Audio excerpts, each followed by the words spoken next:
നമസ്കാരം. ഇരുട്ടിൻ്റെ മറവിൽ തീക്കനലുകൾ സാക്ഷിയാക്കി കുടിയിരിക്കുന്ന ഒരു ശക്തിയുണ്ട്. പേര് കേൾക്കുമ്പോൾ തന്നെ ചിലർക്ക് ഭയം, മറ്റു ചിലർക്ക് അത്ഭുതവും ഭക്തിയും. സാധാരണ ദൈവങ്ങളെപ്പോലെ വിളക്ക് വെച്ചോ പൂക്കളർപ്പിച്ചോ പ്രസാദിപ്പിക്കാൻ കഴിയുന്ന രൂപമല്ലാതെ. അതാണ് കരിങ്കുട്ടി ചാത്തൻ. ആരാണ് കരിങ്കുട്ടി?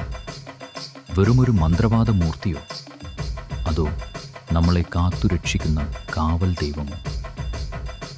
ഐതിഹ്യങ്ങൾ പറയുന്നത് സാക്ഷാൽ വിഷ്ണുമായ സ്വാമിയുടെ വലം കൈയാണ് കരിങ്കുട്ടി എന്നാണ്. കരിങ്കുട്ടി ചാത്തനെ ആരാധിക്കുന്നതിന് രണ്ടു വശങ്ങളുണ്ട്. ഒന്ന്, അചഞ്ചലമായ സംരക്ഷണം. നിങ്ങളെ തകർക്കാൻ വരുന്ന ശത്രുക്കൾ കരിങ്കുട്ടിയുടെ മുന്നിൽ ഒന്നുമല്ലാതായി മാറും. സമ്പത്തും ഐശ്വര്യവും നിങ്ങളെ തേടിയെത്തും. വിചാരിച്ച കാര്യങ്ങൾ നടക്കും. എന്നാൽ മറുവശം, അത് തീക്കളിയാണ്. തെറ്റായ രീതിയിലുള്ള പൂജകളോ അഹങ്കാരമോ വാക്ക് തെറ്റിക്കലോ ഉണ്ടായാൽ രക്ഷകനായ കരിങ്കുട്ടി തന്നെ ശിക്ഷകനാകും. കരിങ്കുട്ടിയുടെ കോപം താങ്ങാൻ ആർക്കും കഴിയില്ല. കുടുംബത്തിലും ജീവിതത്തിലും അത് വലിയ തിരിച്ചടികൾ നൽകും. അതുകൊണ്ട് കൃത്യമായ അറിവും ഗുരു ഉപദേശവുമില്ലാതെ കരിങ്കുട്ടിയെ ഉണർത്താൻ നിൽക്കരുത്.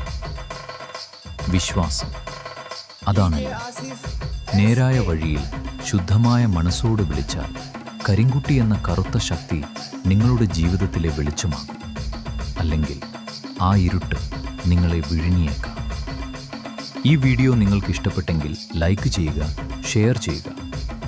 കരിങ്കുട്ടിയെക്കുറിച്ചുള്ള നിങ്ങളുടെ അനുഭവങ്ങൾ കമൻ്റ് ചെയ്യുക.